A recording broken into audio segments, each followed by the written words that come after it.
Bonjour, je suis Faustine Régnier, je suis sociologue, chercheur dans l'unité Alice à INRAE et ma présentation dans le cadre de cette journée va porter sur la question des outils numériques et des inégalités sociales de santé. Pour cela, j'évoquerai les points suivants, j'en évoquerai trois. Je rappellerai tout d'abord quelques éléments de contexte qui conduisent à poser la question du rôle que peuvent avoir les outils numériques dans le domaine de la santé et plus spécifiquement des inégalités de santé. Je vous présenterai ensuite ce que l'on peut dire des usages de ces outils numériques dans le domaine de la santé et des différences sociales que l'on peut observer. Qui utilise ces outils, comment, et puis quels sont les facteurs que l'on peut mobiliser pour éclairer les quelques différences sociales qu'on observe dans ces usages de ces outils. Et puis, en un troisième point, j'essaierai de vous montrer que ces outils ont des effets négatifs, des effets positifs qui vont entre un sentiment d'aliénation chez certains utilisateurs à un sentiment très fort d'autonomie chez d'autres. Donc, quels sont ces effets et surtout pour qui socialement ces effets sont positifs plutôt ou plutôt négatifs. Voilà, donc pour commencer, juste rapidement quelques points de contexte pour rappeler pourquoi on s'intéresse au rôle que pourraient tenir les outils numériques dans le domaine de la santé. Tout d'abord, on se situe évidemment dans un contexte de forte diffusion de ces outils numériques dans le domaine de la santé. Alors c'est un domaine extrêmement large, ce sont des outils qui permettent évidemment de gérer une pathologie, mais ce sont des outils également qui permettent de suivre son activité physique, de suivre son alimentation, de paramètres qui sont liés à la santé. Deuxième point de contexte qui me semble important à mentionner aujourd'hui, c'est la forte prévalence des maladies chroniques qui sont liées à une mauvaise alimentation ou à la sédentarité. Et cette augmentation de ces maladies chroniques a conduit à faire des actions de prévention un enjeu majeur en santé publique. Troisième élément, dont je suis évidemment plus familière, c'est un contexte de crise économique qui a conduit à amplifier les inégalités de santé, les inégalités de consommation alimentaire, par exemple. Et dans ce contexte-là, les outils numériques, par leur diffusion, par leur praticité, sont porteurs de très grands espoirs en matière de santé, mais on ne sait pas aujourd'hui très très bien si ils peuvent conduire à réduire les inégalités de santé ou pas. Donc, pour explorer peut-être leur rôle qu'ils peuvent avoir dans ce domaine, je m'appuierai sur 4 projets de recherche qui ont été conduits à Alice, donc à l'INRAE, en sociologie principalement, en précisant que ce sont des enquêtes compréhensives, donc qualitatives, qui s'appuient sur un corpus de 207 utilisateurs que nous avons interrogés et observés sur leurs utilisations des outils numériques dans le domaine de la santé. Ces outils sont divers, mais ils présentent des caractéristiques communes. Ce sont des outils de mesure, pour la plupart, mais aussi de diffusion de l'information, qui permettent de stocker des données et puis de les partager éventuellement et d'échanger avec les autres utilisateurs sur les forums numériques. Je ne vais pas présenter en détail, parce que je n'ai pas beaucoup de temps, tous ces outils, mais on peut quand même les regrouper en grandes catégories. On a deux types d'outils, ceux qui relèvent de la santé mobile, la M-santé, ou la e-santé, ce qu'on a appelé la e-santé. Ces deux types d'outils permettent une mesure. Alors, quand il s'agit de la santé mobile, c'est une mesure de l'activité physique, ou une mesure de l'alimentation, ou une mesure plus et un suivi du poids, par exemple. Quand il s'agit de la e-santé, c'est la mesure de biomarqueurs dans le cadre d'une pathologie. Et nous avons à l'INRA plus spécifiquement travaillé sur le diabète de type 2. On a d'autres types d'outils qui ont été mentionnés dans la présentation précédente. Je pense notamment à tous ces outils qui fournissent des informations sur les produits alimentaires que l'on va acheter, donc une optique de consommation. Je pense à l'application Yuka par exemple. D'autres types d'outils ont une entrée plus culinaire, mais la santé n'est jamais très très loin. Je pense par exemple au site Marmiton qui a une rubrique Mieux manger avec une optique plus nutritionnelle. Et puis, on voit émerger tout doucement dans ces outils numériques des outils qui s'intéressent à la durabilité de l'alimentation, qui a fait l'objet d'une présentation ce matin.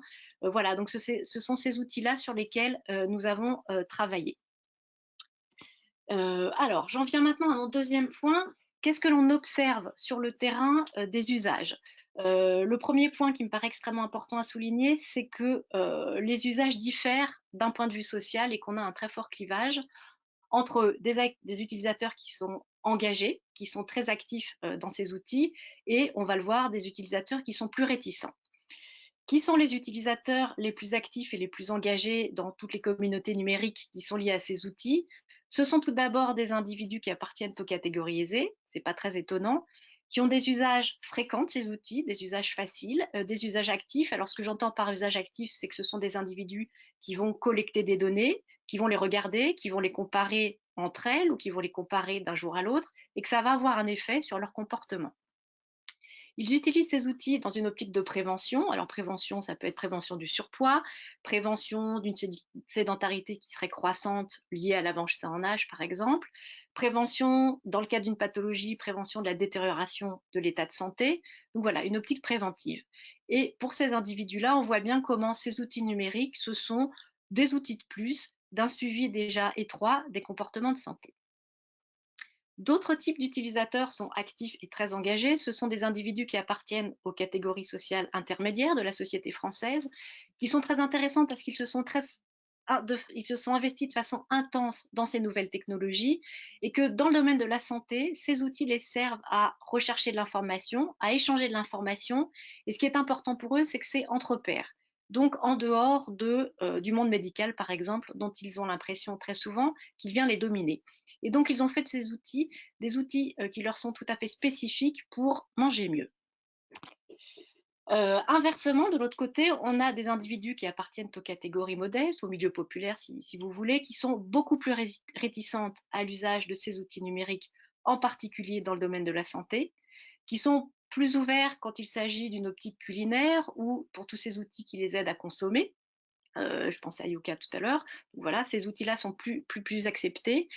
Que l'on observe cependant qu'on a plus souvent que dans les milieux aisés des usages qui sont plus contraints, plus souvent passifs, donc on va collecter de données mais on ne va pas en faire grand-chose, et qu'on observe beaucoup plus souvent une réticence à participer aux communautés numériques, à tous ces forums qui sont liés à ces outils.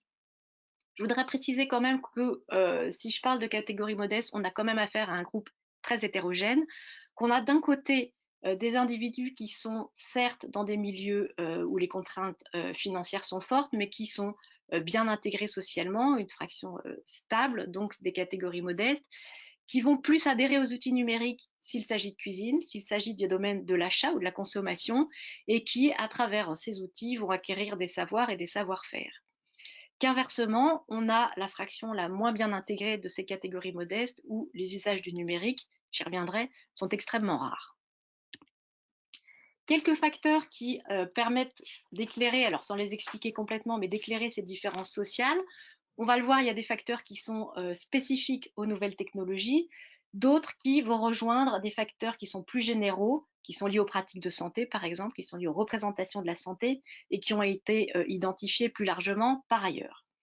Ce que l'on voit bien du côté des catégories aisées et intermédiaires, c'est qu'on a des individus qui possèdent un matériel performant, donc il n'y a absolument aucun frein technique à l'utilisation de ces outils. Ce sont des individus qui, par leur profession, par leur niveau d'études, sont très familiers des nouvelles technologies. Et puis plus largement, ce sont des individus pour qui le suivi de l'alimentation, le suivi de l'activité physique, ça fait partie intégrante d'une démarche de santé dans une optique préventive. Donc on voit bien là comment, pour ces deux catégories sociales, les outils numériques, c'est des outils de travail sur soi.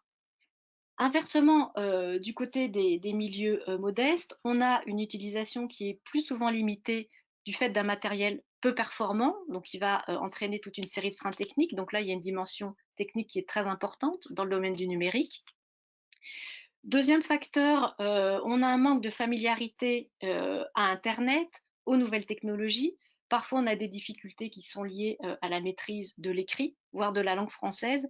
Et tout ça, ça constitue un deuxième facteur qui est très limitant dans les usages de ces nouvelles technologies dans le domaine de la santé. Que d'autre part, ces outils numériques en matière de santé sont très fortement concurrencés par par d'autres médias et tout particulièrement la télévision qui occupe encore une place tout à fait centrale dans les milieux populaires.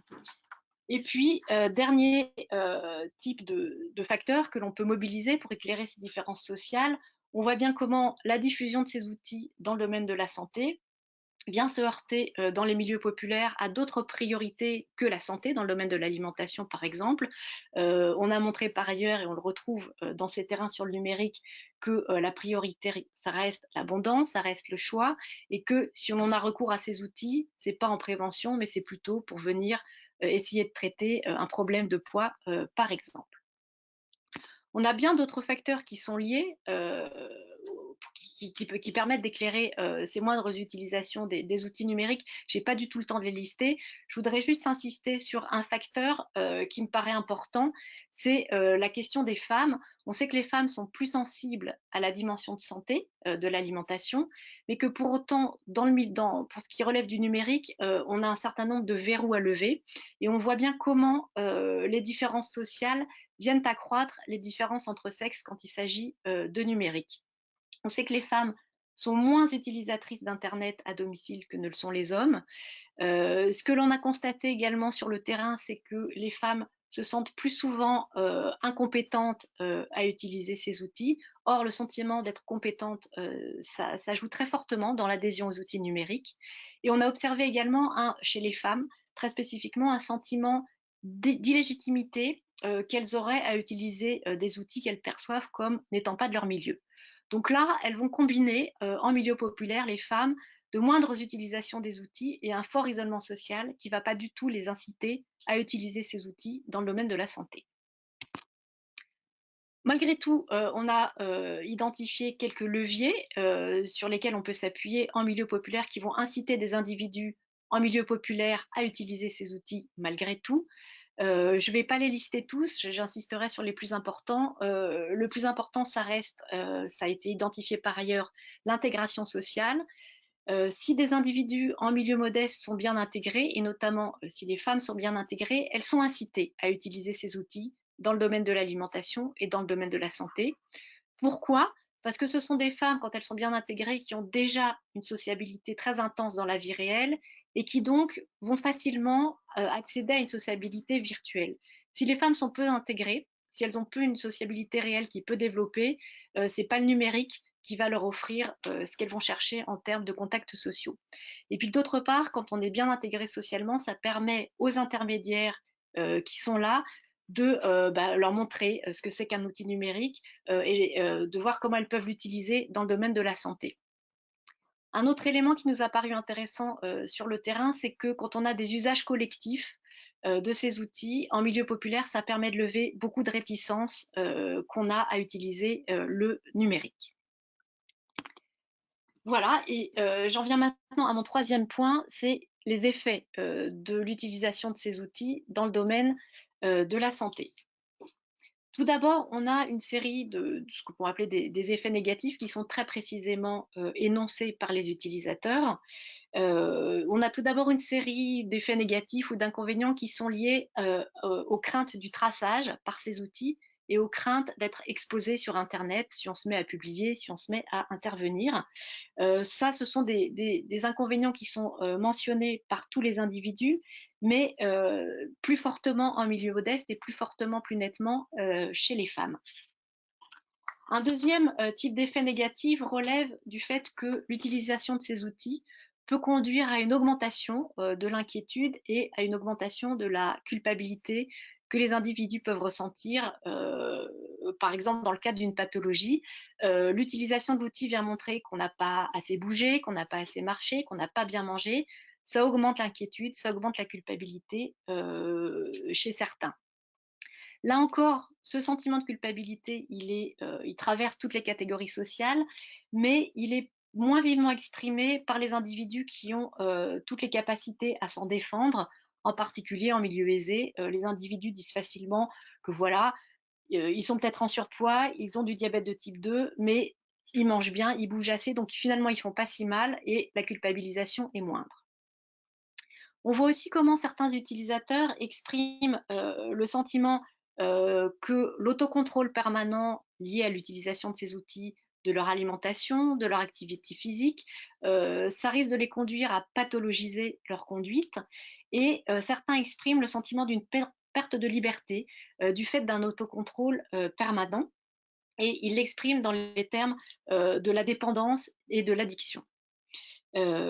Ce que l'on voit également très bien, c'est que les individus ne sont pas complètement démunis face à ces outils et qu'ils ont une capacité à gérer ces effets pervers. Mais là encore, ce sont évidemment ceux qui maîtrisent le plus les nouvelles technologies qui vont en maîtriser le plus les effets négatifs. Ce qui vient poser la question de la nécessité d'une information et d'un accompagnement pour un usage raisonné de ces outils. Des effets positifs quand même qui sont liés à l'utilisation de ces outils et qui là encore sont énoncés de façon très, très claire par les utilisateurs et qui relèvent pour l'essentiel d'une prise d'autonomie que ces individus ressentent à utiliser ces outils dans le domaine de la santé. Je l'ai dit, c'est des outils qui permettent d'acquérir des savoirs, qui permettent d'acquérir des savoir-faire, qui peuvent aider au choix alimentaire. Voilà, ça c'est le premier type d'effet positif. Ce sont également des outils qui permettent, parce qu'ils permettent de visualiser le fruit des efforts qu'on a faits, qui sont des outils de motivation et qui accompagnent les individus dans des changements. Et donc, ça aide à beaucoup d'individus à routiniser leurs changements dans leur activité physique ou leurs pratiques alimentaires. Dans le cadre spécifique d'une pathologie, c'est des outils qui les aident à mieux gérer au quotidien une maladie chronique et ça les décharge aussi également d'une partie des exigences cognitives qui sont liées à la gestion quotidienne de la maladie. Dernier point, je l'ai dit, c'est des outils qui permettent une plus forte autonomie. Ce qui me paraît important de souligner aujourd'hui, c'est qu'il s'agit d'une autonomie qui n'est pas solitaire, que c'est une autonomie en réseau, qui s'appuie très fortement sur toutes les communautés numériques qui sont associées à ces outils. Donc tous ces forums d'échange, ça représente vraiment des espaces de solidarité collective dont bénéficient les utilisateurs. Pour autant, ce que l'on constate, c'est que ces effets sont d'autant plus positifs que les usages de ces outils sont actifs. Or, on l'a vu, dans les milieux modestes, on a plus souvent des usages plus passifs et plus souvent des réticences aux échanges sur les forums. Quel bénéfice quand même pour les catégories les plus défavorisées que l'on a pu rencontrer. Je voudrais souligner qu'on a quand même un certain nombre d'effets qui sont indirects, donc moins mesurables, moins glorieux peut-être, mais qui nous semblent tout à fait importants à prendre en compte. On a noté pour notre part des effets en termes de sensibilisation à l'alimentation, sensibilisation à la dimension de santé de l'alimentation, des effets en termes de sensibilisation aux dimensions durables de l'alimentation, donc c'est important. Des effets également, j'évoquais tout à l'heure ces usages collectifs, des effets en termes d'intégration sociale. Et je voudrais souligner quand même que c'est évidemment sous condition très forte d'un engagement marqué de tous ces intermédiaires qui viennent intervenir auprès des individus les plus défavorisés. Donc pour conclure très rapidement, on a des usages très divers avec une forte importance des différences sociales qui conduit à poser la question d'un risque de marginalisation des catégories les plus modestes de la société française qui sont menacées d'une double fracture, une fracture alimentaire et une fracture numérique, qu'on a toute une série d'effets à la fois négatifs et positifs et que la question reste comment faire bénéficier le plus grand nombre de ces effets positifs et que pour pallier les effets négatifs, il faut informer et accompagner sur ces outils qui existent et qui sont utilisés, évidemment en tenant compte des spécificités sociales que j'ai soulignées. Voilà, eh bien je vous remercie pour votre attention.